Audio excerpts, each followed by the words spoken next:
안녕하세요. 당당한 의사 송현정입니다. 구독자 여러분들, 혈당 관리 평소에 어떻게 하고 계신가요? 보통 우리가 혈당을 올리는 원인이라고 하면 주로 단 음식 또는 탄수화물을 원인이라고 생각하기 쉬운데요. 하지만 음식 이외에 혈당을 올리는 주범들이 몇 가지 있습니다. 오늘은 그중 하나인 흡연에 대해서 이야기할까 해요. 구독과 좋아요, 알림 설정 잊지 마세요. 흡연이 당뇨인들에게 좋지 않은 이유는 두 가지가 있는데요. 첫 번째는 혈당 때문입니다. 흡연, 정말 혈당을 올릴까요?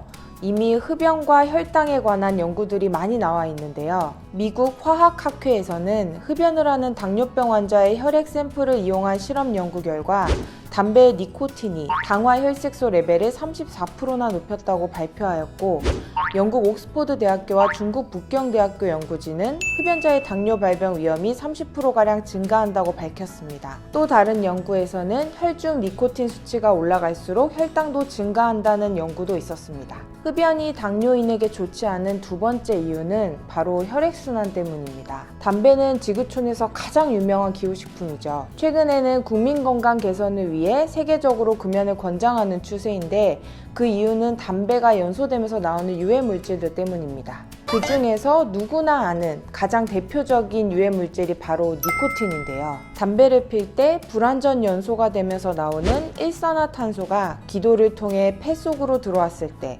가장 먼저 하는 게 바로 작은 모세혈관들을 확 수축시키는 겁니다. 물론 다른 안 좋은 결과들은 덤입니다. 하지만 가장 무서운 건 흡연이 당뇨 합병증의 진행 속도를 높일 수 있다는 점일 겁니다. 기본적으로 당뇨가 있으면 혈액순환이 잘 안 돼서 혈관병이 생기기가 굉장히 쉬운데요. 그래서 혈류 흐름을 개선시키는 것이 굉장히 중요합니다. 그런데 흡연은 아까 말했듯이 모세혈관들을 수축시켜서 혈액순환이 잘 안 되게 되니 합병증이 더 진행할 수 있는 것이죠. 대표적인 혈관의 폐색으로 인한 병이 버거병 또는 버거시병인데요. 당뇨가 있는 분들이라면 살짝 들어보셨을 수도 있을 겁니다. 이 병은 다리 쪽 혈관이 좁아져서 생기는 병인데, 이 병에 걸리면 환자들에게 가장 먼저 금연을 시킵니다. 흡연은 혈관의 내피세포 기능을 파괴하기 때문에 혈관 건강에 치명적인 요인입니다. 폐색으로 인해 허혈 상태가 지속되면 괴사가 발생할 수 있고,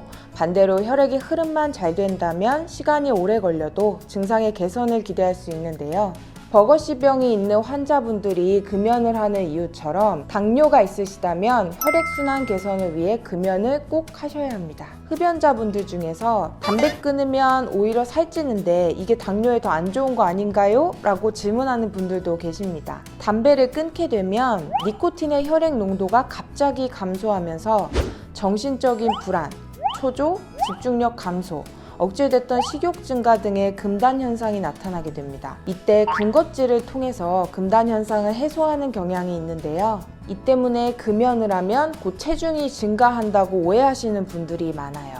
즉, 금연이 직접적으로 혈당을 상승시키지 않기 때문에 금단 증상이 최고조인 일주일만 잘 이겨내시면 금연뿐만 아니라 체중 조절도 성공하실 수 있을 겁니다. 자, 여기까지 흡연을 종합해서 설명하자면, 흡연은 혈당을 올리고 혈류순환을 저하시켜 당뇨병성 망막증, 당뇨병성 신경병증과 같은 미세혈관의 합병증 발생 위험도를 높입니다. 또 흡연은 기타 질병을 부추겨서 사망으로 치닫게 하는 무서운 존재입니다. 특히 당뇨인의 흡연은 전신의 산소를 차단하기 때문에 심혈관계 질환, 즉 뇌졸중으로 사망할 가능성이 10배 가까이 증가하게 됩니다. 새해 다짐으로 금연 성공 못하신 구독자분들 계시겠죠? 금연에 실패할 때마다 이 영상을 보시면서 금연 욕구를 불태우시길 바랍니다. 자, 그럼 오늘도 건강한 나를 위하여 금연 화이팅입니다.